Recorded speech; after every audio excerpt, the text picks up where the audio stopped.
If you had invested $5,000 in Nvidia 10 years ago, that investment will be worth over $1.2 million today.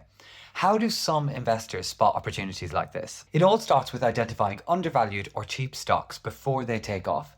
So if you want a shot at finding the next big thing, but don't know where to start, today's video is going to help you. I'm going to dive into what makes a stock undervalued, 3 signs that suggest a stock is undervalued, research that you can do to help you find undervalued stocks, common pitfalls that you'll want to avoid, a real world example of a company I think is undervalued right now and why. And as always, if you enjoyed this video, then please do hit the like and subscribe button. First, let's talk about what makes a stock undervalued. At its core, a stock is undervalued if its intrinsic value is higher than its current market price.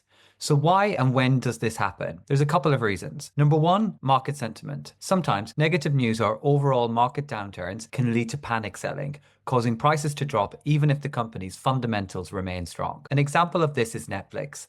Back in 2018, Netflix's stock took a hit. The market was having a tough time with tech stocks in general, and everyone was worried about competition from new players in streaming. Even though Netflix was still growing its subscriber base and producing great content, the negative sentiment led to a lot of panic selling. Number two, overlooked potential. Investors might not fully recognize a company's growth prospects or unique advantages, leading to lower demand and a lower stock price. Nvidia is a perfect example of how investors can overlook massive potential. Back in the early 2000s, many people saw Nvidia mainly as a maker of graphics cards for gaming, so its stock wasn't exactly soaring.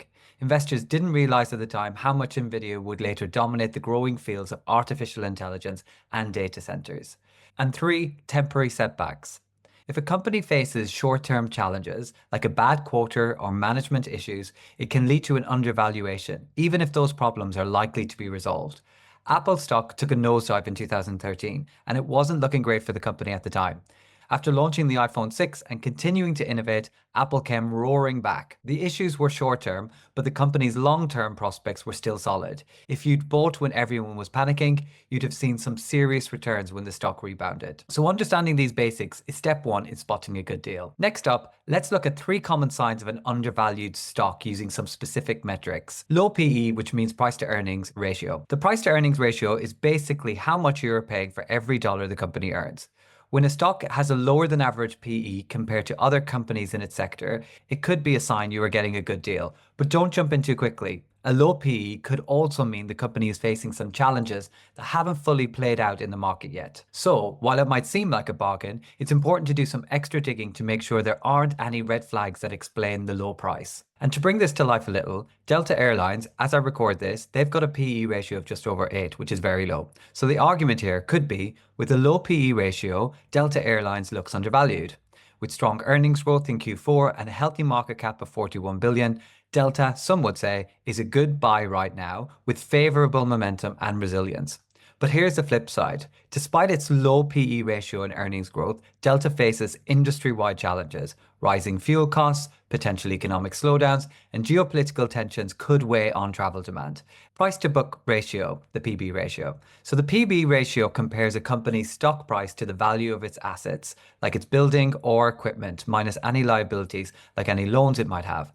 If the PB ratio is below 1, it might mean the stock is worth less than what the company owns on paper, which could make it look like a great deal. But again, be cautious. A low PB ratio can also suggest that the market thinks the company's assets aren't as valuable as they seem, or that there are big risks involved. High dividend yield.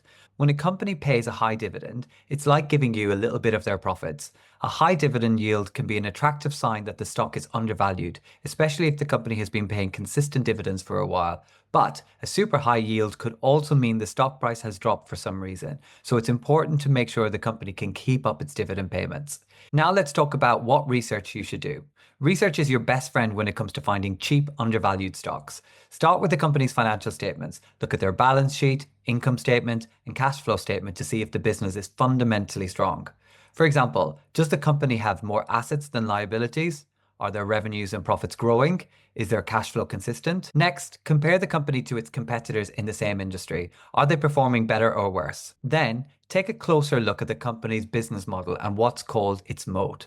The business model is just how the company makes money. The moat, that's what makes it hard for competitors to steal market share. For example, do they have a loyal customer base? Are their products or services unique? Do they have cost advantages or strong branding? A strong moat can protect a company from competition, making it a more attractive investment. Finally, take a look at the management team. Strong leadership often indicates a stable company. And luckily, you don't need to be a financial wizard to get started. Tools like Yahoo Finance, Morningstar, and Seeking Alpha are perfect for beginners. These platforms let you check valuation metrics, compare industry averages, and look at historical performance. But one big warning with all this: not all undervalued stocks are good investments. Some are value traps. Stocks that seem cheap but are actually declining due to deeper issues like poor management or outdated business models. If we think about a once iconic brand like Bed Bath & Beyond, it seemed like a bargain for investors due to its low stock price and strong brand, but its inability to adapt to e-commerce, deep debt, and outdated business model turned into a classic value trap. Despite its undervaluation, these underlying issues led to its bankruptcy in 2023. Okay, so let's analyze a potentially undervalued stock together. So I want to use Ulta, which, if you're not familiar, is a large US retailer of beauty products. So offering things like cosmetics, skincare, and hair care. And I want to use them as my case study because I just so happen to think that this is an undervalued stock. I should be clear though, this is not advice to buy this stock. So what would I look at? First of all, I'd look at the fundamental metrics. For this, I use a tool called Macro Trends, which is free and I really like it. So firstly, the stock price is currently trading over 20% below its highest ever price. The PE ratio is trading at almost an all-time low of 17, and the PB ratio is not too high, though it's not below 1, which normally indicates undervalued. But again, like I said, no metric can be taken in isolation. Assets versus liabilities is looking favorable. For me, this is a big reason. There's very strong revenue growth over time, and revenue for the 12 months ending July 2024 was just over 11 billion, which is a 5% increase year over year. And so when I'm looking at a potentially undervalued stock, when the metrics intrigue me enough, I will then move on to looking at the company in more detail. Here I'd start to look at Ulta's moat or competitive edge. So first, Ulta combines a retail store with in-store salon services, creating a one-stop beauty destination. Second, they offer over 25,000 products from 500 plus brands, giving them an edge when it comes to variety and selection.